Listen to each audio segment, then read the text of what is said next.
course, it's football. Now, I don't mean American football. I don't mean that thing that you play with a hand. Once upon a time, a much wiser person than myself said, WTAF.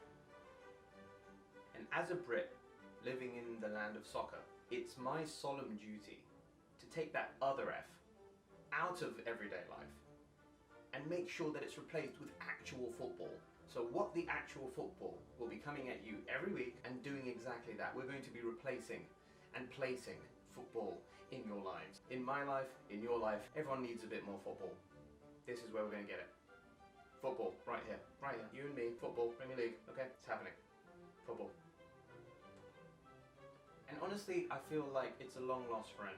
Someone that I gave up in May with many tears and much heartache, and it's been so long. I felt that every day has been an eternity without football. The World Cup may have come along with all its ideas of being our rebound from football, the World Cup, but now the meat and two veg, the real rock solid relationship is back. It's the Premier League, it's the bread and butter, it's the everyday of football, and that is something that I have been malnourished without.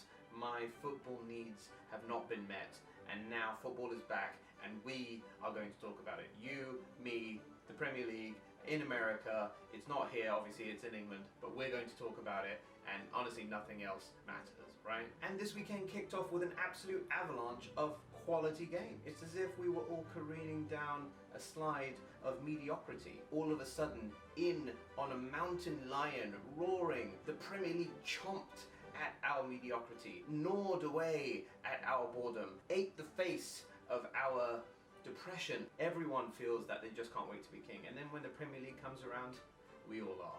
So I'm going to take you through the weekend's games, and stick around for my What the Actual Football WTAF moment of the week. It's pretty special. It's like a shepherd's pie, which by the way is absolutely delicious. Shepherd's pie, if you haven't tried it, it's like meat and like peas and then like potatoes and like sauce, more potatoes, more peas, more sauce, more meat, cheese on top. It's the best. You've got to try shepherd's pie if you haven't tried it. What's even better than a shepherd's pie? Football. What a start to the Premier League it's been. Some fantastic games this opening weekend. The curtain raiser between Manchester United and Leicester. Leicester have been the opening game in like the last 3 seasons running or something. Who knows, it's like they won the title at one point. I wouldn't know anything about that. Liverpool fan, don't win the title. So, I don't know what that's like yet. Manchester United and Leicester at Old Trafford, really above anything else, was the standoff, was the absolute battle of the Silver Foxes. Mourinho on one side, Puel on the other side, Gray on the one side, Silver on the other side. The shades of grey and silver intermingling and changing colours and refracting light and really glinting in the moonlight was a sight to behold. There was also some football played, obviously, and Manchester United looked pretty good. Pogba, who has been sending some mixed messages, really stepped up his game. He basically comes off a plane from France, trains for like a couple days, wears the captain's armband, gets himself a lovely haircut, 2 stars, well done you. Having just scored the World Cup final winning goal, does a little twinkle toe penalty, no problem. Little twinkle, twinkle, little star, that's what I thought that was. It was a very great moment, it was poetic. That penalty was so twinkly and so starry that it was poetic. He had 2 stars on his hair, and he was twinkle-toeing. He is a star, and he twinkled like a star, and he also had stars on his head. It's all making sense! It was meant to be. Shaw, Luke Shaw, scored a goal. First career goal, 141 appearances apparently. I don't know when he's made them, because he didn't play that much for Southampton, and apparently Jose Mourinho doesn't fancy him that much. He doesn't think he's in good shape. 141 appearances, first goal, Shaw knocks it in. Now, definitely did not mean it. He just like happened to kick it past the guy and was like, oh, I might have a go now. And then he managed to score.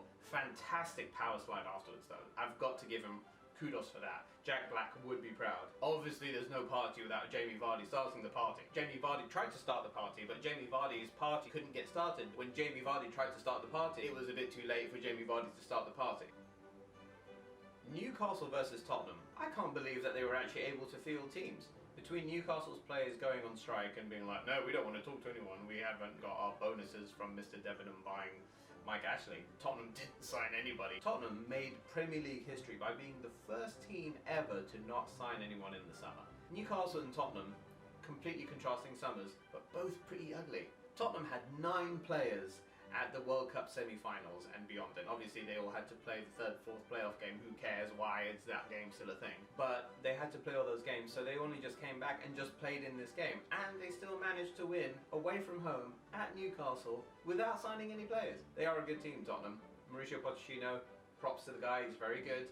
Jan Vertonghen, fresh off of his third place bronze medal at the World Cup, just comes on and flicks it in off the bar. Thank you very much, that'll be it. Wham bam, thank you ma'am, over the line. Never in doubt. Then, within 3 minutes, Newcastle equalised through Joselu. He is an enigma of a player. I don't know how to categorise Joselu. He's not fast, he's not particularly skillful, but he can score a goal against big teams. Then, Daly, I mean, what a header on the guy. 2-1, completed the heading championships. You can't argue with it. Arsenal, Man City, this was a tasty one, wasn't it? City look good, don't they? City look really strong. They just picked up where they went from last season. They've basically not lost any players. They've added Mahrez, so they've added £60 million worth of Premier League winning talent to an already record-breaking team. And I know people are saying that they didn't do much in the market compared to some of the other teams, but honestly, they are the team to beat, and they are going to be very difficult. They steamrolled Arsenal. I thought that Arsenal would be up for it. Biggest criticism I could say for Arsenal, it was almost like Wenger was still there. It was like he'd never left. If Wenger was in charge of that game against City, you'd be like, well, it's a win for City. It's a 2-0 for City. And then with Emery there, I really thought there'd be this reaction, I thought there'd be this bump, I thought they would like push and really try and take the game to City. And they did have their spells for about 10-15 minutes, but it was just as if Arsene Wenger never left. It was just such a routine 2-0 away from home, first game of the season, Manchester City already laying down a marker. They're going to be very difficult. Sterling scores a fantastic goal, just drives right at the heart of the Arsenal defence as if they weren't even there. Players bouncing off of him, just strokes it home. Thank you very much, here's my goal. There you go, I'll take that. Obviously then Aguero should have sealed it, he didn't. And did you see that double save from Cech, who by the way is an absolute beast right now? I don't know what happened with him. Beast mode is definitely switched on Petr Cech right now. Arsenal huffed and puffed, but they couldn't find a way back in. And then Bernardo, what a fantastic goal. Cut back by Benjamin Mendy, who, by the way, Benjamin Mendy, in 8 games up until this season, for Manchester City and France, won 4 trophies. Do you know that? It's insane. He won the Premier League, he won the Carling Cup, he won the Community Shield and the World Cup in 8 games prior to the season for Manchester City and France. That's a trophy every 2 games, so that's got to be a record. The man with the trophy plan, Benjamin Mendy, cut back, Bernardo, fantastic goal, thank you very much, 2-0, we'll take that home. And the battle of the big spenders, Liverpool spending £170 million against West Ham spending £90 million. I have to say, 4-0 against West Ham when we didn't know what their lineup was going to be like. There's no way of really seeing how they're going to be under Pellegrini, fantastic manager Pellegrini, and Liverpool just swatted them aside. 4-0, fantastic. Mo Salah picks up where he left off last season, gets Liverpool going, 20 minutes on the clock. Sadio Mane looks like a man possessed. He really wants to try and get up there with Salah and Firmino this season, and rightly so. He's the number 10. He's got a new contract hopefully coming around the corner. It really looks like he is on a point to prove that he deserves his place in that front three that's so vaunted around Europe. So Mane gets 2. Firmino, what a class act Firmino is setting up that goal, which obviously was offside. He is a must for Liverpool. First name on the team sheet. And Danny Sturridge bringing out the dance. Danny boy. Last season the man could not score if his life depended on it. And here he just walks onto the pitch and just knocks one in with his first touch. That's what happens when it's going for you. Danny boy. Daniel Sturridge this summer looks like a different player. He looks lean, he looks strong, he looks fit. He looks ready to go. I think he could definitely do some damage off the bench this season. I could see him getting in the 15-20 goals bracket. Danny boy. And I think he's going to be a real asset to Liverpool and really try and help this push for the title against Manchester City. Danny boy. I do think Liverpool will find it difficult to match the consistency of City, but if you've got players like Daniel Sturridge and Xherdan Shaqiri, by the way, amazing bicycle kick. I don't care if it's a friendly. There are no friendlies against United. That's a brilliant goal. If he does nothing else at Liverpool, Xherdan Shaqiri is a legend at Liverpool for that bicycle kick against Manchester United. But with players like Daniel Sturridge and Xherdan Shaqiri that can come off the bench and really create some havoc, Liverpool have got a really good chance this season. So let's see what happens. West Ham fielded a lot of their new players. Felipe Anderson had a few tricks on the wing but didn't quite have the end product. Jack Wilshere in the centre of the park was a little bit overrun by Liverpool's intensity, and Naby Keita was just kind of running past him. West Ham have some really strong players, and I do think they'll come good into the season, but obviously they're going to need time to gel. So, Hammers fans, you're probably not going to be in trouble this season. Tell me what you think. What the actual football moment of the week, Wolves versus Everton.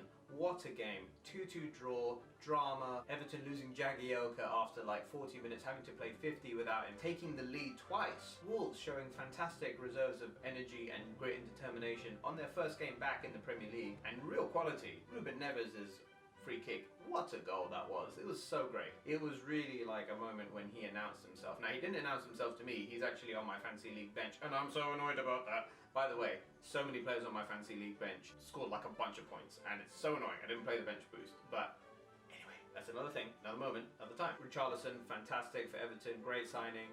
Obviously got off the mark. I had him in my fantasy league team and took him out. Long story, long story. I'm okay. Richarlison scored 2 great goals. He really looked like he was trying to prove some people wrong after people questioning his transfer fee of almost £50 million, including add-ons. I don't personally think he's that good a player, but he is starting to try and prove everyone wrong this season, so fair play to the lad and good luck to him. But Ruben Neves' goal, that free kick, was amazing, and anyone would be proud of it, and it was just, you couldn't save it. It was right in the top corner. So that was my what the actual football moment of the week. Let me know what you guys think was the moment of the week. What was the best goal? What was the best incident? What was your favourite moment? What was your least favourite moment? Let me know your WTAF moment of the week, and I'd love to talk about it next time. I'm Omar Kenawi, and I'm kicking off a new show coming at you every week of the Premier League season. Every amazing goal, every ridiculous save, every fantastic moment, every gory card, every what the actual football moment, I've got you. I'll be here when Southampton go all the way. I'll be here when Manchester City lose 18 consecutive games. And obviously, I'll be here when Klopp breaks his glasses. So I hope you guys like this. This is my first ever episode of WTAF, and I'd love to get your feedback. What am I doing well? What's going badly? What needs to change? What's the good, the bad, and the ugly? Tell me. Thank you guys so much for watching. I hope you enjoyed this. If you did, please give it a thumbs up and give me a subscribe. Right, I'm off for a cup of tea. Go Forth And Footy! Hey, you. Thanks for watching.